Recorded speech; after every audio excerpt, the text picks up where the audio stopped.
ito na, luto na to. Ayan o, golden brown. Ngayon, yung mga brown na yan, yung mga ano yan, yung condensed milk, luto na to. Ngayon, alam nyo naman ako, pinanganak na creative. hindi maaaring hindi ako maglagay ng decoration. Okay. So, ito, mga dahon na to, ayan lang, mga dahon-dahon lang yan. Kale. Kahit anong dahon pwede. You cut it, decorate.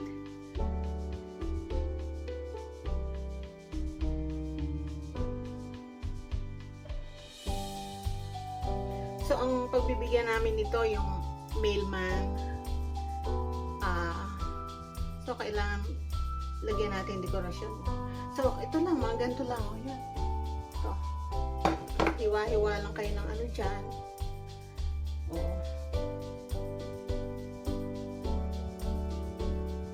Ito, mga ginupit ko na to kanina. Lagay-lagay lang dyan. Para simple ingredients, you can make it a little bit, classy. When you put something, a decoration, ang decoration, nakikita lang sa refrigerator, mga anything that is green, diba? Mga fruits.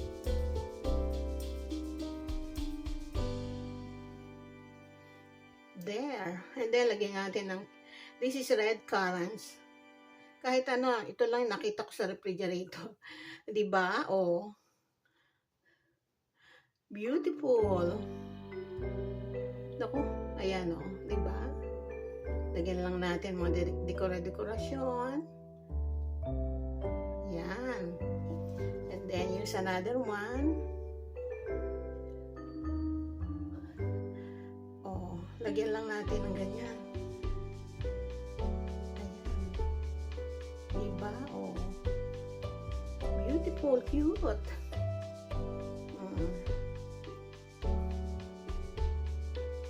Mga dahon lang ng ganito, cabbage, pechay, pwede na yan. So even the food is so simple. So when you make it yung presentable na, yung presentable na pamamaraan, then it becomes lalong very inviting. Ito na, napakasimple lang. So, lagyan lang natin ng mga kung ano-ano. Yan, diba? This is red currants. Yung maliit na ubas. Ooh! So lovely. Diba? From the simple cassava cake, baked cassava, and simple ingredients, we can make something very inviting. Diba? I hope you guys, you like this, yummy, sarap-sarap. So, I think we move here, we move that there, here, and then we put this one here.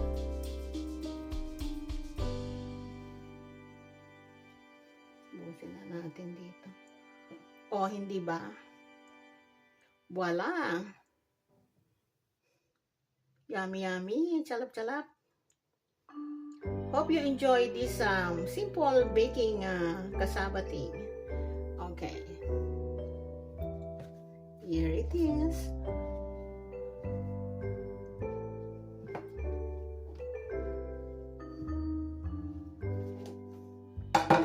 Nakalimutan ko pala itong cheese. Pwede hindi natin lagyan ng cheese yan around, nakalimutan ko una sana to, nakalimutan ko yung cheese. Yan, diba? Ano to guys? Organic Parmesan organic cheese. Okay, lagyan natin ng mga ganyan.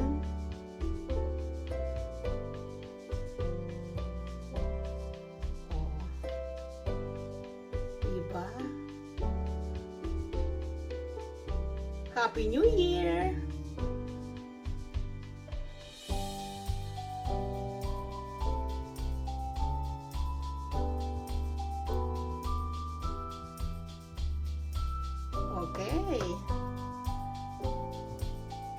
Hope you enjoy watching the simple cassava cake. Thank you for watching, guys. Happy New Year again, and bye for now, and see you on the next video. Kung ano man yun, ano, ma-inspire tayo. Something na ma-inspire tayo din. Okay. Bye-bye.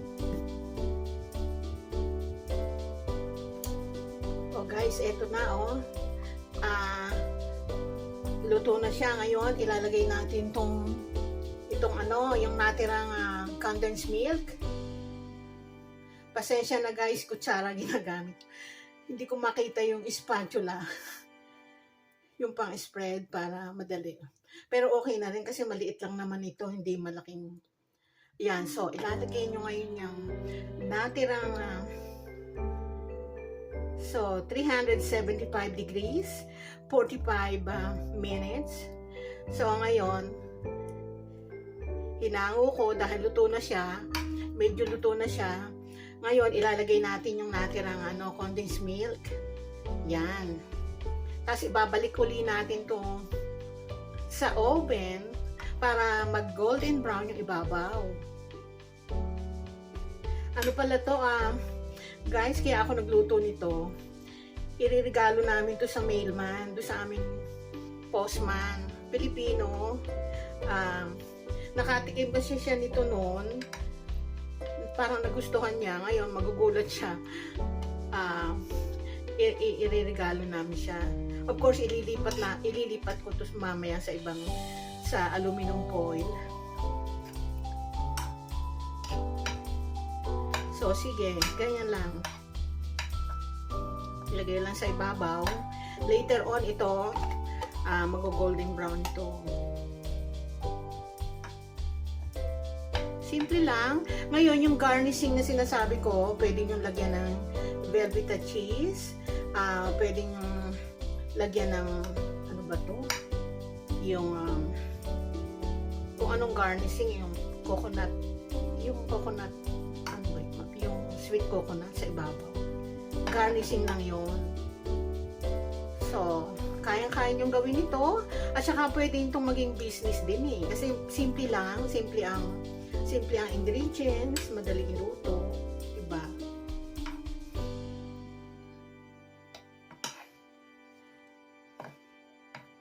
Hindi ko makita yung spatula. So, kutsara na lang, okay na rin. Ngayon, ibabalik ko na to sa ibabalik ko ulit sa oven, and then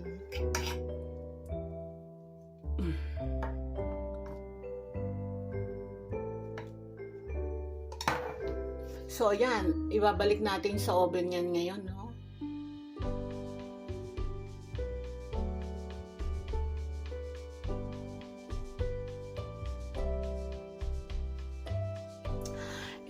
Itong Pyrex na to, guys, nilagyan ko siya ng ng butter, yung para hindi pag naluto hindi dumikit.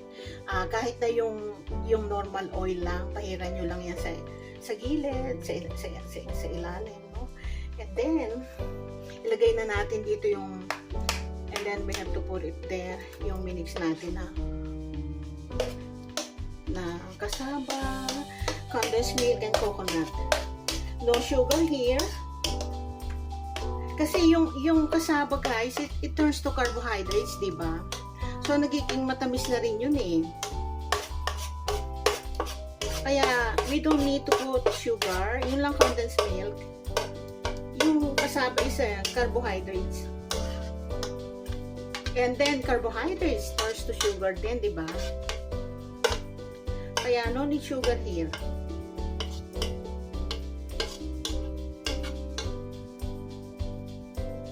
Flatten it.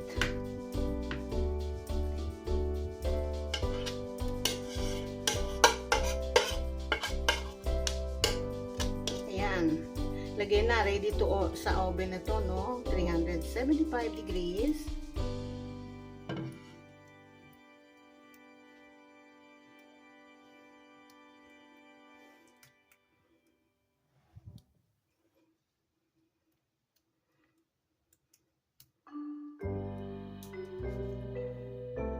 So, ilagay na natin ito sa oven. Guys, ano, ready to, ano na, to bake.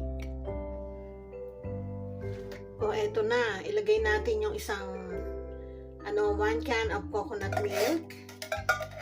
Yan. At saka itong, ano, itong butter pala, kailangan tunawin, no? Tutunawin lang, tapos lagay lahat dyan. Mix lang.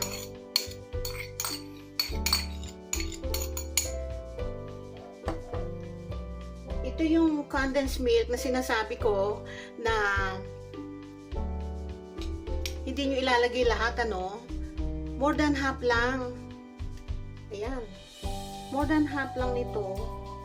Tapos yung matira, pag medyo okay na, medyo matigas na yung kasaba while nasa oven, kunin ninyo at ilagay ninyo sa ibabaw yung natitira.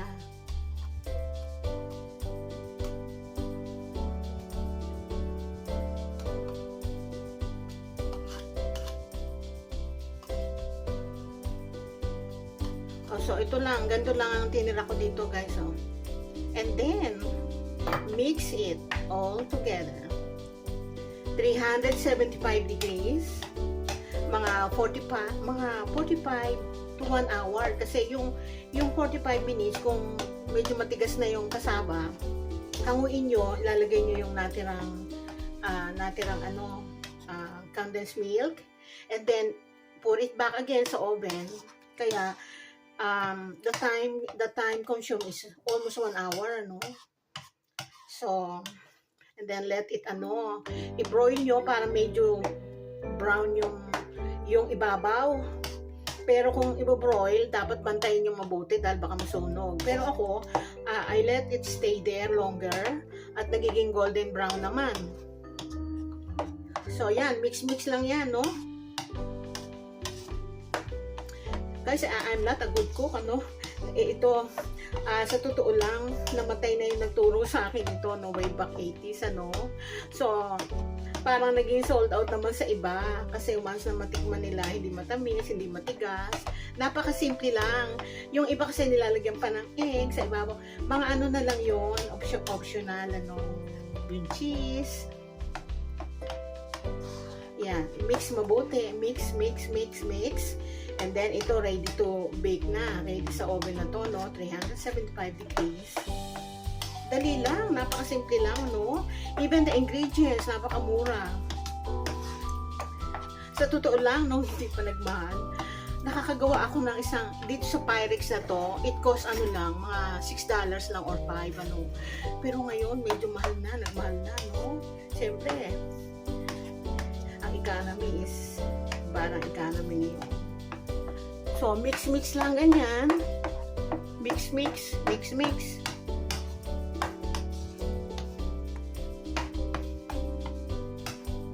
So, ito yung, ito yung natira sa, sa condensed milk. Mamaya ilalagay natin yan.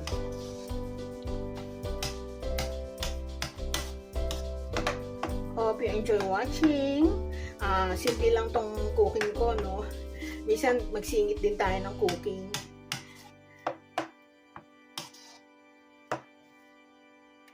Guys, I'm back.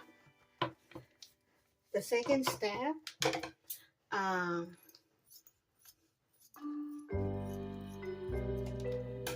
toad na itong masyado, no? So, isasali natin dito sa i-mix natin, no? Ayan, no? I-mix natin yan. Dalawang kasaba lang. Napakasimple lang nito.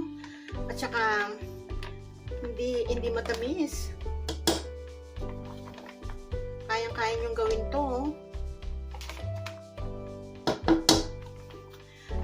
Ang maganda dito sa US o sa ibang bansa, naka-ready na. I-mix mo na lang, Kasi sa atin, pwedeng magkahid ka pa ng kasaba, magkahid ng niyog, Pero dito, naka-ready na eh. Kasi nga, mix na lahat. O, yan. Sasaidin natin.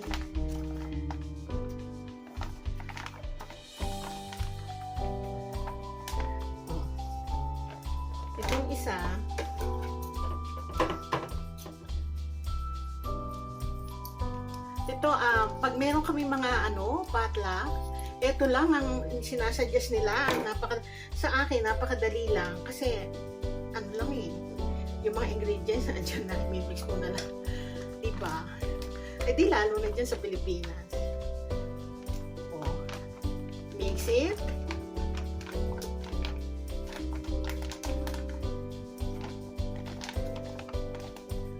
Hope you are doing okay, my regular subscribers, viewers, and channel members.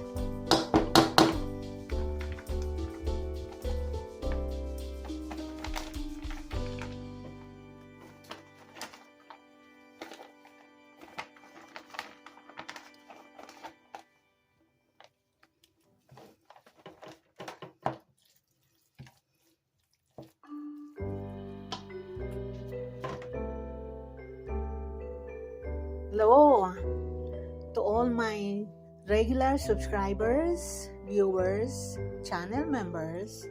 Good morning, good afternoon, and good evening kung saan mang party ng mundo nandun kayo.